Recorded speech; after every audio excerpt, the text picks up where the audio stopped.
Welcome to another episode of the Providence Friarcast, presented by PCBB1917.com, your home for Providence College basketball news, notes, and opinions. Now here's the founder of PCBB1917.com and your host, Mike Hopkins.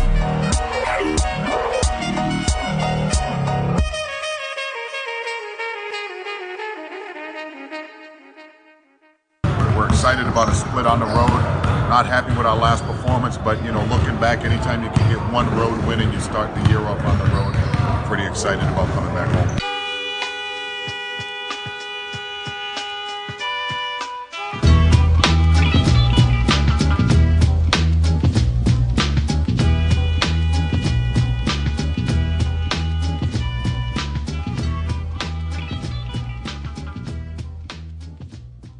All right, we're back for a first 2018 edition of the Providence Friarcast. Providence went 1-1 to finish out 2017 with a loss at Creighton after their surprising victory at St. John's.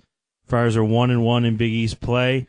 I'm joined again by Chris and Brendan. Here we are for a 2018 that, I don't know, is it more hopeful, less hopeful? I don't know where you think about Kyron Cartwright's ankle, but certainly Some big opportunities now returning home after their starting road trip. They'll have Marquette on Wednesday night at the Dunkin' Donuts Center at 6:30 on CBS Sports Network, followed by a big resume opportunity on Saturday at 12 o'clock, an early tip at the Dunk against number 5 Xavier, who appears to be handling Butler as we're recording this right now.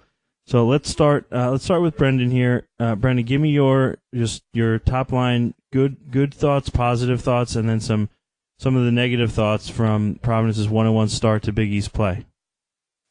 If you're a PC fan, you have to be optimistic about coming home to the Dunkin' Donuts Center 1-1. When you compare to last year, they started 0-2, getting blown out on the road at Xavier, and then on New Year's Day at Butler. Whatever would happen on Sunday against Creighton, I thought going in, at least it was more the lines of gravy because you took care of business on last Thursday night at St. John's. And Kyron Cartwright played. He was healthy. He was efficient. He dominated the tempo, witnessed by 21 points, 15 assists. He looked like, maybe the best point guard in the Big East. And then all of a sudden on Sunday comes, he re-injures his ankle. That's been really bothering him, as Ed Cooley said it during Tuesday's media availability for the last month and a half. And he goes down, and so all of a sudden the offense falls totally flat, and you see what happens. PC's rhythm just goes away. The tempo gets progressively flat as the game goes on. And Creighton, credit to them, they finally beat PC on their home floor, something that hadn't happened since Doug McDermott went off for like 45 on senior night, I think, in 2014. So, but coming back 1-1, you have to be pretty pleased. The only thing that concerns me is a certain ankle to a certain point guard. Yeah, that's got to be a pretty big concern for everyone. But like you said, it'd be tough to not look at this as a glass half full kind of mentality. Coming back 1-1, Creighton's a tough team, and I didn't have the most positive outlook on that game going in. So the fact that they could steal one in pretty solid fashion against St. John's on the road, not even at the Garden at Carnesecca, so I think that was a big win. So the fact that you can return home 1-1 is a pretty great thing. In terms of negatives against Creighton, like you said, the offense fell a little flat, and we were talking about it a little bit before, but the big men between Nate and Khalif Young just kind of continue to drive me nuts personally. Maybe that's a personal problem, maybe not, but the fact that Nate Watson played great, 20 points, 20 minutes, but he had 1 rebound. You can't have your starting big man have 1 rebound in 20 minutes of play, and Khalif Young himself had 2, so between the 2 front court guys, you get 3 boards. That's just not really going to cut it. And granted, Creighton has some pretty mobile big men and guys like Martin Krompool and stuff who can really, play a pretty athletic stretch style game. So that is tough because Khalif Young and Nate Watson are stay-at-home guys. But, at some point they're going to have to start contributing to the rebounds. You can't rely on Rodney Bullock and Alpha Diallo to lead you in on the glass every game. So that's kind of where I'm at right now. Yeah, and it's almost understandable a little bit against like a St. John's when they played zone for much of that game. The rebounding is going to be a little spread out, and frankly, the rebound didn't look great. I think the fact that Providence shot the ball. It's amazing what happens. You look at the game Thursday versus Sunday. Ed Cooley talked Sunday after the game. He said, well, we had 6 or 7 open shots. We just didn't make them. It's amazing. They went, I think, 3 of 23 from three-point range. It's amazing what happens when you make shots and then when you don't make shots. You look better and then you look worse. And it's really, when you look at the actual game, the rest of it, against St. John's, I didn't think they played. I really thought that St. John's kind of, obviously losing Shamori Pons for the last 10 minutes or so of that game with a knee injury hurt them a lot. But Providence was up big by that point. But it seemed like Providence couldn't miss. They couldn't do anything wrong, despite the fact that St. John's did have quite a few open looks themselves, which they made a bunch of those in the first half, St. John's, but then the second half, they really didn't, especially with Pons out. So that, for me, that's sort of the rebounding is still a negative. I know, Brendan, you wrote about this, I think, last week about Isaiah Jackson, that Providence needs more of the good Isaiah Jackson, not the bad Isaiah Jackson. He wasn't really needed against St. John's, so his numbers didn't look great, but they kind of were up big that whole game, and he did provide some good minutes on defense, I thought, against St. John's, but against Creighton, 0 points, 0 for 4 in 15 minutes. I mean, that's not going to get it done for a player who, at this point, is probably a little more important than we thought he might be, considering the injury to Cartwright and how slowly Micaiah Langford has been brought along. He's a freshman, so I know people who have these expectations. I thought one interesting. I wish I could pull it up now, but people going back and forth. I finally read some of the message boards today. I haven't been on in about a week, and I'm looking at stuff, and there's all these different. There's 2 different threads about Ashton Langford. One about how good he's playing, and one about how bad he's playing, and it's unbelievable some of the opinions people have, and I thought Craig Layton coming in with some good perspective gave some stats of Chris Dunn, Bryce Cotton, I think somebody else who their freshman year their numbers were all pretty abysmal.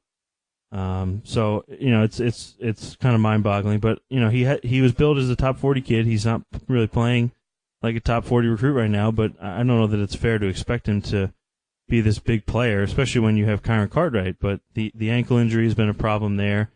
Just one other thing, kind of a negative. It's not necessarily a negative overall, but it's just an observation. Jalen Lindsey is just all or nothing. I mean, really, 6 of 10 from 3 against St. John's is great. And I think we were all happy to see him shoot that much. And he did take 8 shots against Creighton, which is still pretty good. He took 7 of his 8 were threes, and he went 2 of 7 from 3. So you can't really and it's funny, I was looking at Ken Pom today, and he has kind of the distribution of underneath at the bottom of the page. He has he delineates players into different categories where you're like a significant contributor, like going down the list, and Jalen Lindsey is listed at the bottom as a nearly invisible, is what it says. Which is odd because he plays a lot of minutes. So it just goes to show if he's not making threes, he's not necessarily contributing on offense. Certainly not going to go to the rack at any particular time. But I don't know, Chris. What are your thoughts about kind of all that, everything I just said? You can take anything there, but there's a lot. But just a lot of things that have been bothering me. I'm happy you pointed out the Ken Pom thing. I noticed that too. You have Malik White, who has been out for the last couple weeks with an injury, and he's listed on Ken Pom as a limited role when Jalen's nearly invisible. Like, that shouldn't be the case. And I think it kind of goes back to what we talked about a little bit earlier in the season, towards the end of the non-conference schedule, where, at times he's pretty reliant on getting his attempts in transition, which is great because they do pop up. But at some point, you're going to have to run, some ball screens off of him to try and get him more attempts in a half-court set. Because he's not going to cut to the hoop. He's not going to even put the ball on the floor. That's just not his game, and he's far enough along here where you just kind of got to accept that. You're not going to change him. That's just who he is. So they're going to have to, if they really want to continue to get him plenty of attempts in a game that's maybe at a slower pace, they're going to have to run some screens off him or something in a half-court set, because I agree, that's just been driving me absolutely insane. In terms of the Micaiah and Langford stuff, I mean, yeah, he's a freshman. You can't really expect the world from him. Granted, he was a high-valued recruit, and so I get that. But, I think he's done pretty well up to this point with what he's been given. He played 16 minutes the other day. I think he was 2 for 5. The thing that really makes me, drives me crazy with him is is from the free throw line. You need a guard like him to be a consistent contributor when he gets to the line, but that really hasn't been the case. But other than that, he's a freshman. He's coming along fine, and I'm not really concerned about his progress at all. Like, I know people are kind of freaking out about that, but really, I don't think that's anything to panic about. I equate what's going on with Mekhi Ashton Langford to maybe what had been going on with the two big guys, Khalif Young and Dave Watson.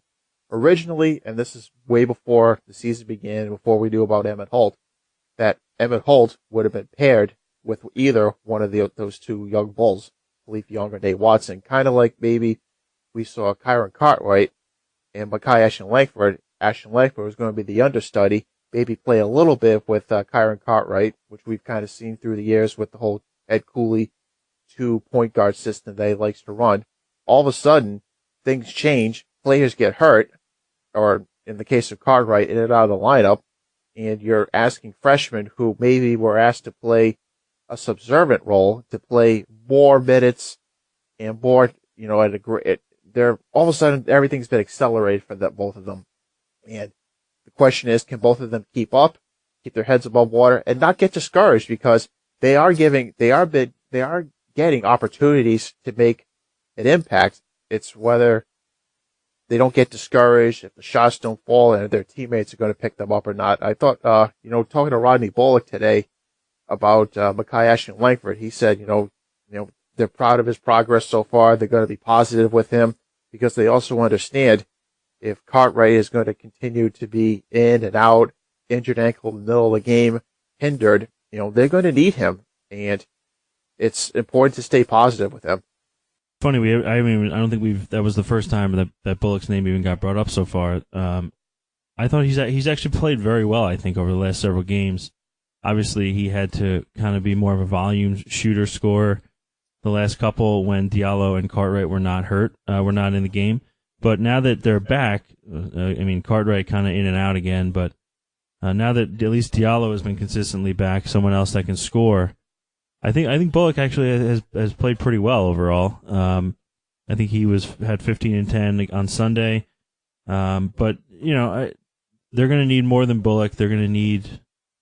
I think the bottom line is that they're already at a disadvantage, like you mentioned, with Holt being out at the beginning of the year, and so they really can't afford to have anyone else, especially Cartwright, and probably the next especially is Diallo. So that basically, for periods of this first, the 2017 part of the season, they've been down 3 of those guys for stretches, and then maybe 1.5 for stretches.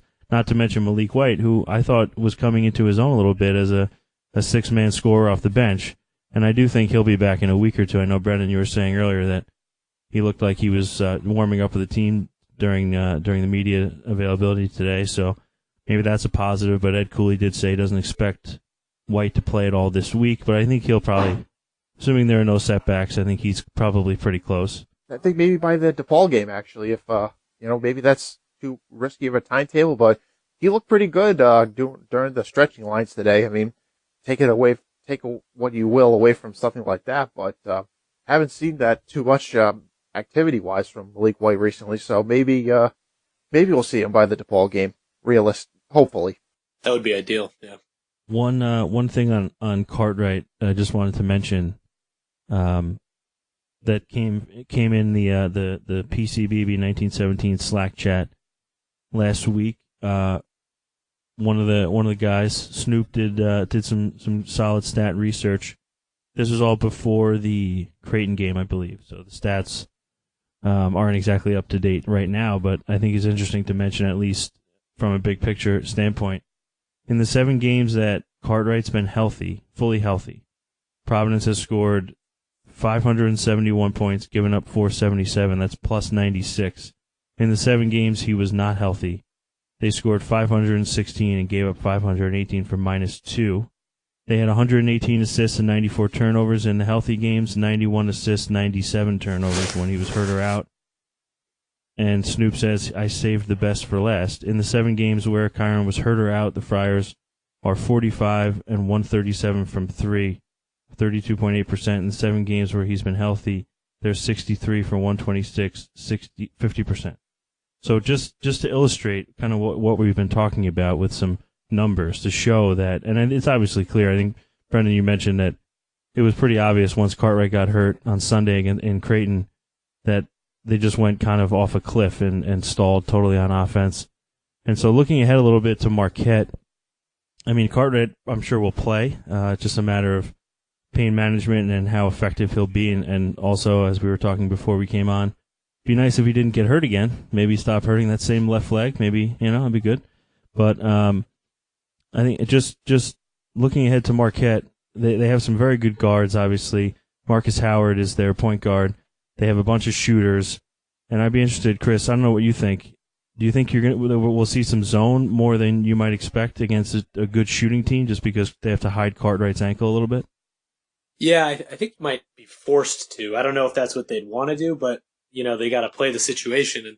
And if Kyron's ankle is not totally there, you're probably going to have to, because Marquette is a guard-heavy team that is ridiculously efficient from the floor. And I don't know if you can afford to have whatever percent he is, and not if he's not fully healthy. I don't know if you need him playing Marcus Howard or playing Rousey or Hauser, one-on-one. That's just not ideal.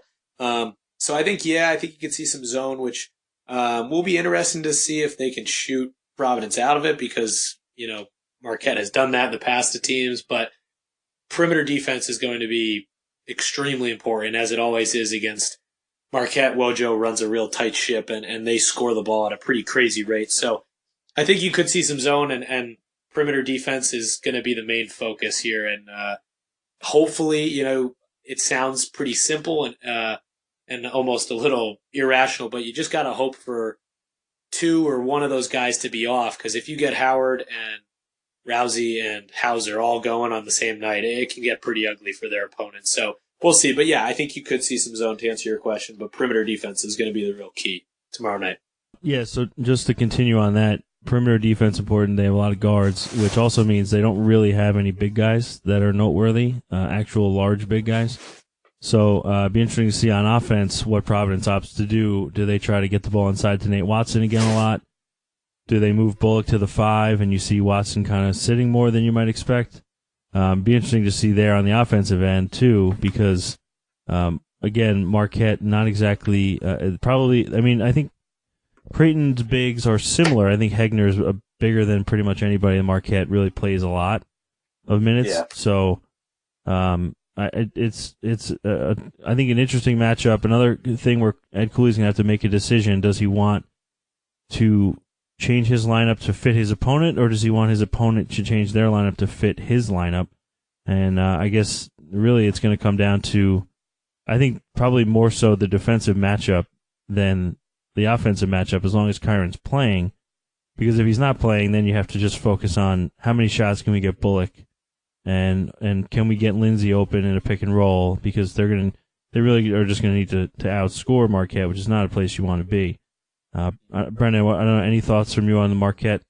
Well, we haven't talked about Alpha Diallo, who came back, I believe, also in the St. John's game, and for the most part, I think he's looked pretty efficient, maybe knocking off the rust a little bit. I mean, he's kind of that forgotten third wheel a little bit behind Cartwright and Bullock, and if Cartwright is still hindered, there's going to be shots in his direction as well, and since this is a guard-oriented Marquette team, the opportunity is there for Alpha Diallo to make a statement both defensively and offensively, I think. Yeah, I think that's fair, and I think Diallo is one of those guys that he's so quiet, and I mean he's able to produce, but he's almost able to do it under the radar in a way, and I think it's different than Bullock under the radar where he kind of disappears. I think Diallo just kind of, and also I think his defensive ability is vastly needed on this team, because I don't know that Lindsay's been as much of a lockdown defender. Diallo put on a little extra muscle this offseason after his freshman year, so I think that'll help. But it's, Diallo, I think, is probably, like I said before, the biggest key besides Cartwright and Bullock in terms of Providence's success.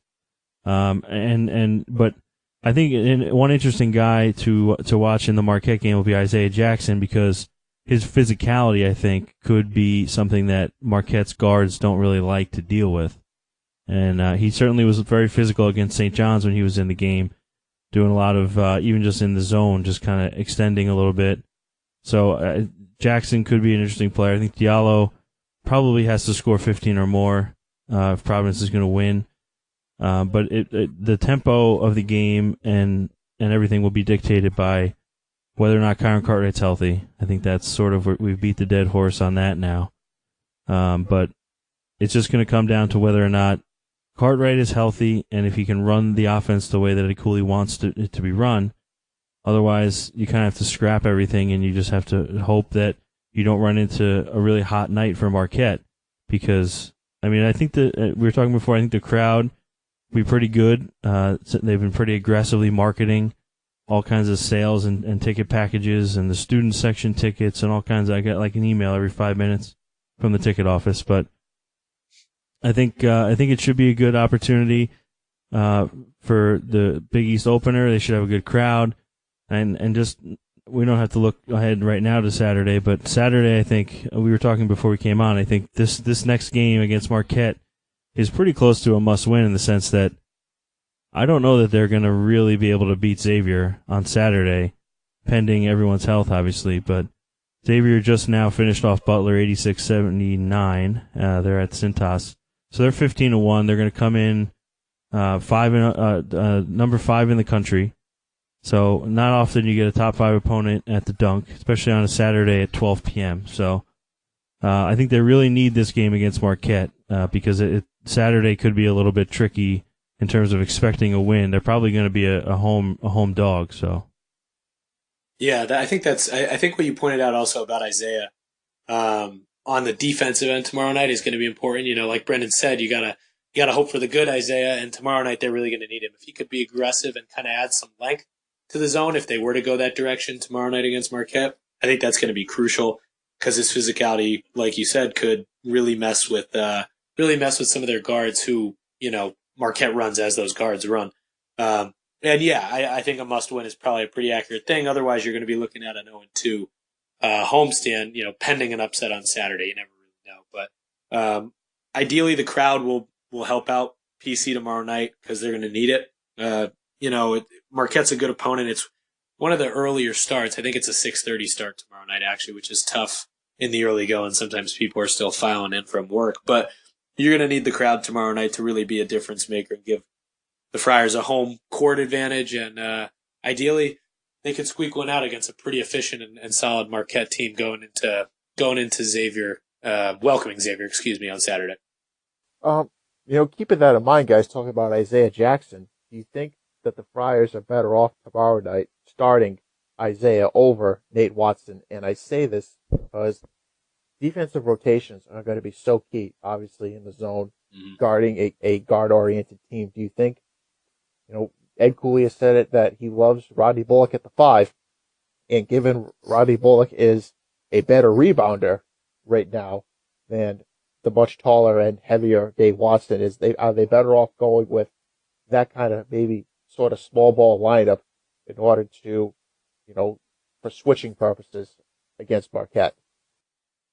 Yeah, for defensive purposes, I think you got to. I mean, like you said, those rotations have to be so tight against a quick team like Marquette who can shoot the hell out of the ball. So, you know, I think solely for defensive purposes, you have to do that. And he can add a little length. And you know, Nate has played well, but so it's not really a knock on him. It's more of what Isaiah can bring that he really can't.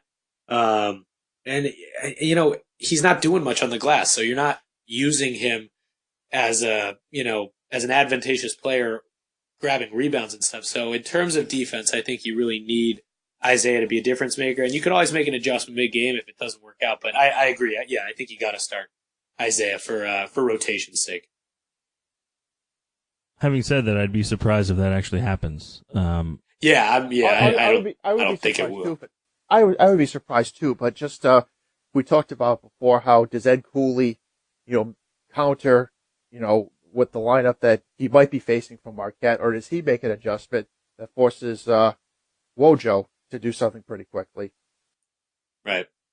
Yeah, and I think like the other night against St. John's, they made a concerted effort and got him the ball inside. And even Khalif Young got the ball inside against St. John's and looked like he knew what he was doing down there for a little bit. So it depends on what they're going to try to do. Do they want to try to feed the ball inside and take advantage of their size? Or I think what we'll probably see is they'll start the game like they've been with Watson at the 5, but I think you'll see that lineup of Jackson and Bullock at the 5 probably the majority of the minutes, probably more than 20 of the 40 minutes. You'll see that lineup, just my guess.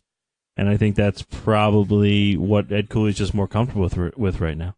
We shall see, but I think we're all hedging on Isaiah Jackson playing a pretty pivotal role tomorrow night. I think that's the conclusion we can draw here. Yeah, definitely. I agree. And then looking ahead to Saturday, obviously Xavier, everybody knows that J.P. McCure is everyone's favorite Marquette the Xavier Musketeer. He's everyone just loves him. He's fuzzy. He's very friendly. He's not annoying at all. He doesn't get under anyone's skin. He's never taken his pants off in a bar, as far as I know. So, you got that aspect. But I mean, Trayvon Blewett is their go-to scorer. He's one of the best players in the country. Arguably, could be the best player in the Big East. He might win the Big East most valuable player. It's going to be a tough test. They're number 5 in the country, as I mentioned before. They just beat Butler Tuesday night at Cintas. So they're going to be looking to come into Providence with their 1-3-1 zone and disrupt everything, and have J.P. McCura just gesture to the crowd in friendly ways. And I'm very concerned about Saturday. Obviously, we'll have to see how healthy Cartwright is and if he can stay healthy and not re-injure himself. But just as it stands right now, I think it's going to be very, very tough. I think even Ken Pom, has Xavier winning by 3, which might be generous. If that's what the line is, I think I'd probably hammer the 3 there. Yeah. So yeah. I don't know, Brendan. What are you looking ahead to Saturday? What are your outlook, your thoughts for Providence's chances on Saturday against Xavier? I'm looking forward to a big atmosphere. First of all, just I remember talking to people before PC, like season ticket office people before the Christmas break, and they said this game was pretty much close to a sellout, and that was before Christmas. And now in the new year, we've seen Xavier. They are laying waste to everyone as we speak right now. Top 5 team. The crowd is going to be so important on Saturday. I wouldn't be surprised if Ed Cooley, like he normally does after games, already start pumping up the crowd in advance of Saturday. Yeah, I feel like sometimes I want to plead with people to be loud and stuff, but it's unbelievable the difference that a big crowd can make in a game like that. And the Dunk in the past has been known as a tough place to play for ranked opponents, so I would hope that even tomorrow night against Marquette, they're going to need a big crowd too, but especially on Saturday, that's a tough Xavier team coming in. So the crowd is going to play a huge factor. It'll be a fun atmosphere. I'm not feeling totally confident about their chances, but you never know. You got a big crowd and it's an early start, so anything can really happen. And yeah, you got figures like J.P. McCura. J.P. McCura is fun. He's fun to have in the Big East. Everyone needs a really good villain, and he's been a really good villain for the last 2 years or so. So, it wouldn't be nearly as fun without him. So I think it's awesome that he gets people so riled up. I would love him if he played for PC, but instead I don't. So yeah, I think it'll be a fun atmosphere, but I don't like Providence's chances that much on Saturday. No, I don't either. But you never know. I mean, it's the Big East. Yeah. It's a war every night. It's really hard to win on the road. So Providence being at home, that's in their back pocket. So, I mean, you never say never. But we'll see what the line is, and then I'll think about saying that. Butler the other night, actually. Yeah, exactly. That's right. Yeah. So, but I was just thinking back to the last time Xavier came in as I think a top 5 or top 10 team, and they got out to that huge lead, and just the crowd was really rocking. Early on, and then, yeah. And then just really got crushed by that early lead, but.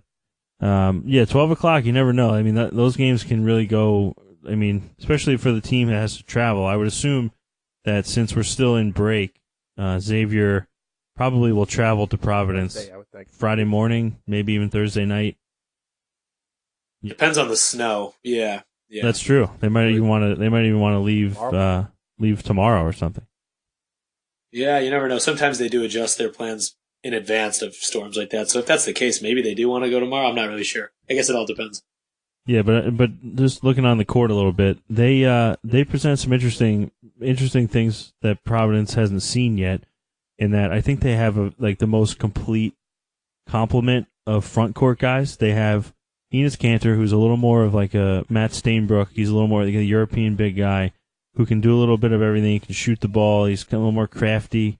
And then Sean O'Hara, who went to Spain this summer with the Larry Brown coached USA East Coast team that Drew Edwards and Malik White played on. He's more of that traditional block post man. And then you have Tyreek Jones, who just comes in and just murders rims and looks like he could play linebacker. So I think there's a lot of different things on the front court to look at. And then obviously we mentioned Blewett, and they got McCura, who can shoot from anywhere. They have some nice players, and there's a reason why they're number 5 in the country right now. And so matchup wise on the court, a lot of difficult matchups. Providence probably have to really have a really good shooting game Saturday if they want to get the upset victory. Yeah, I think you're kind of in the minority of people who look at Xavier and then go towards their front court, but I think that's the right thing to do because people hear Xavier and they immediately think Blewett, they think McCura, but their front court can cause so many problems because they're so versatile. Like you said, Kareem Kanter is like a Euro style kind of stretch, and he's pretty crafty. He doesn't always come off like that, but he's pretty crafty. Tyreek Jones is just a monster underneath and is a rim protector. And Sean O'Mara is a guy who's really come a long way in his 4 years. He's 6'10", he's like 240, but he's shooting. I saw tonight during the Butler game, he's shooting like 71% from the field. He doesn't get a ton of field goal attempts, but he's averaging like 8 a game, and he just does his job. He's a stay-at-home big man, and the fact that they have those 3 guys to kind of bounce around and adjust to as opponents come to them is so advantageous for them, and I think that's an important thing to look at with Xavier rather than just focusing on Blewett and Bakura.